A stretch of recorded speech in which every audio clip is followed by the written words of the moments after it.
guys, welcome back to my channel. Today's video is going to be an extra special one because not only is it a collaboration, but it's a collaboration with a fellow Guyanese chef. Now nowadays, I don't know why, but I don't really see a lot of Guyanese chefs on the internet, and I'm really glad that we get to do this collaboration for you guys.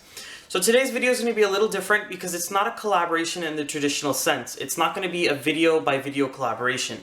Alica, the name of the chef that I'm working with, she actually runs a blog and it's called Alica's Pepperpot.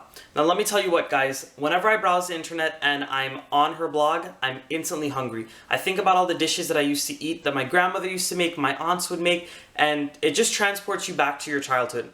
So her blog, it's going to make you hungry, and she has some amazing recipes. A lot of her methods are similar to mine, but of course I appreciate when they're different because it really showcases how everybody in different households makes things differently.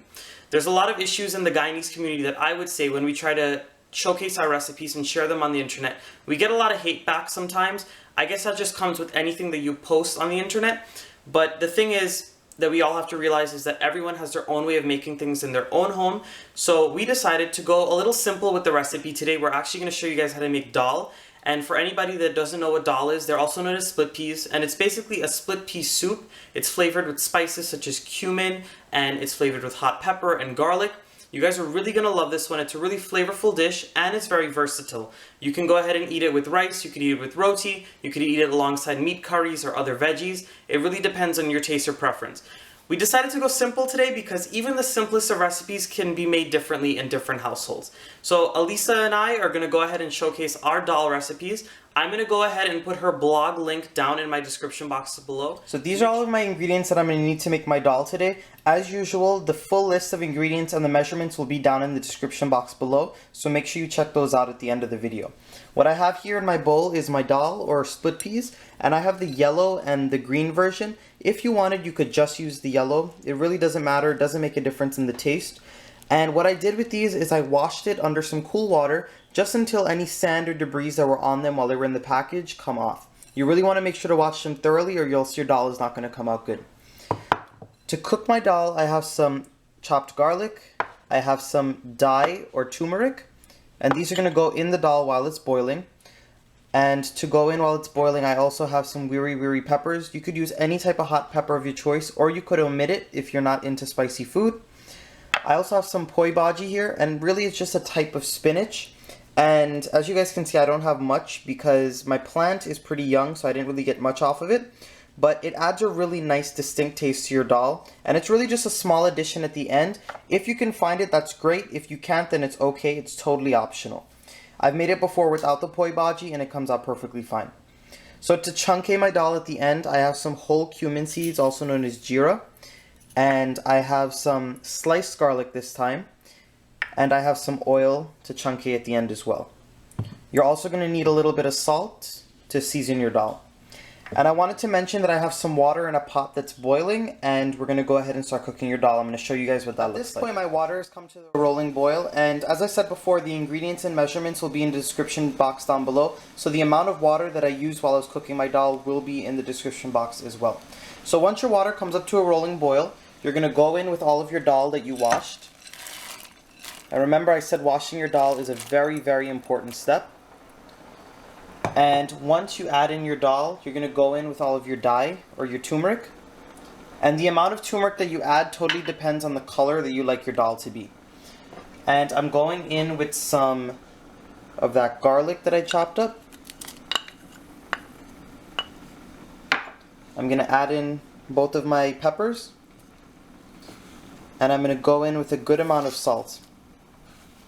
The thing when you're cooking dal is that if you do not add enough salt in the beginning, then what's going to happen is that dal is not going to boil correctly. It's not going to be nice and smooth at the end. It's going to stay pretty lumpy.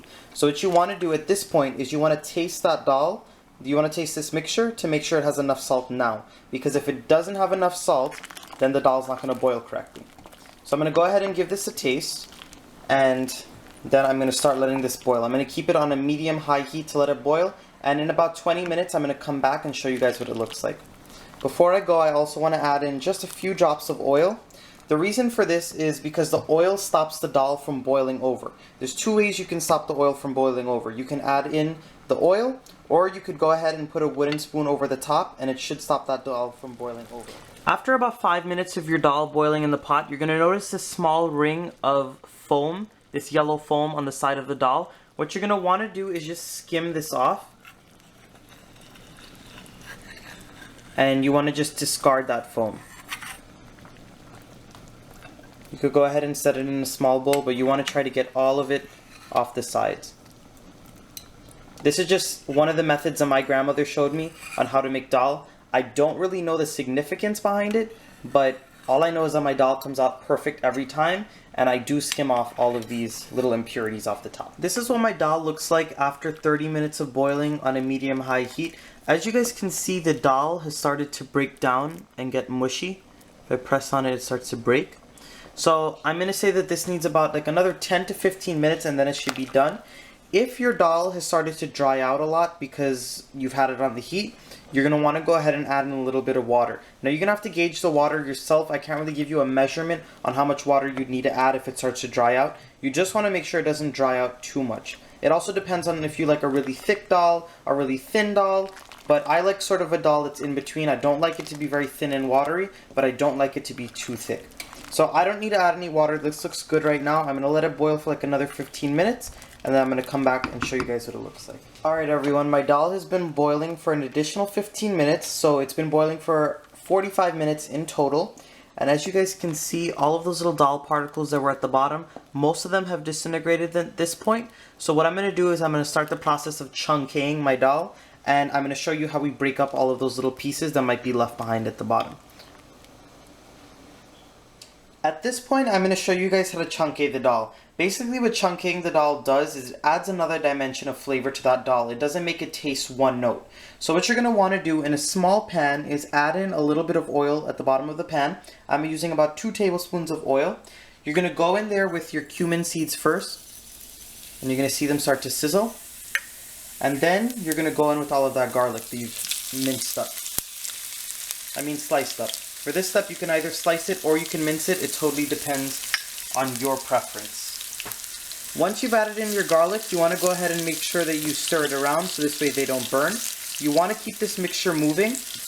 You want this mixture to get very dark brown, almost to the point where it's going to get burnt. So this way it can add a nice flavor to that dal. So I have it on a medium-high heat right now, and I'm just going to let it cook. This is going to take about a minute or two. It's really not going to take long. As you guys can see, that garlic has already started to get golden brown at the sides. While you've got that garlic and your jeera sizzling away, you want to go in with that poi bhajee. I went ahead and I just chopped it up pretty roughly. And if you didn't have the poi bhajee, you could either omit it or you could go ahead and replace it with regular spinach. It's really not going to make that much of a difference, but it does add a really nice distinct taste at the end. So you want to just stir that in. And I can see that my mixture has gotten nice and dark brown. I don't like it when it gets too black. I like when it gets a nice, really dark brown color. So at this point, what you want to do is you want to make sure you have your cover on standby. And you're just going to add all of this in. Just want to make sure to get that in, and as soon as you put it inside the pot, you want to close it so it can seal in all of those flavors. We're going to let this sit for about 2 minutes, and then I can go ahead and open it and show you guys how to finish this off. It's been about 2 minutes since I added that jeera and that garlic mixture into my dal, so I'm just going to go ahead and open it, and you're going to see all of that beautiful steam. It smells so good, guys. So what you want to do is you want to take your dal gutney, this is what it's called, and basically you're just going to swizzle the dal or mix it together until all of those little particles on the bottom of the dal break apart. Now if you didn't have one of these dal gutneys, you can go ahead and use a whisk for this. It's going to give you the same effect. So you just want to get it in there and you just want to go ahead and swizzle the dal. What's going to happen is it's going to break up some of that garlic that you chunked the dal with, and it's going to distribute the flavor evenly, and it's going to break up some of those extra dal particles that were at the bottom of the pot that didn't break up in the boiling process. So I'm going to go ahead and do this a few times, and at this point your dal is done.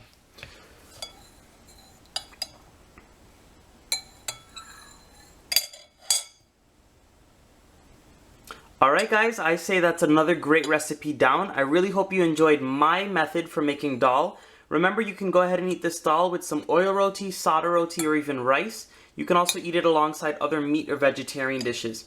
Now remember, this was a video slash blog post collaboration with Alica's Pepperpot, so I will have the link to her blog in my description box down below, as I said before. So make sure you click on that, go ahead and give her blog post some love, comment on her blogs, tell her what you like about her blogs.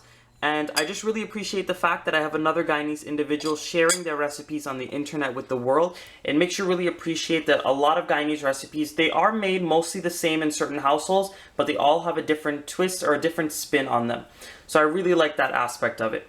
So once again, I hope you guys enjoyed this video. Go ahead and give this video a thumbs up. Subscribe to my channel if you haven't done so yet. All you have to do is click that little red button with the bell on it down below, and you'll see my videos as I post them. Also, don't forget to comment down below and tell me what you thought of this recipe and what I should make next. Once again, thanks for watching, guys, and I'll see you again with another one of my awesome recipes.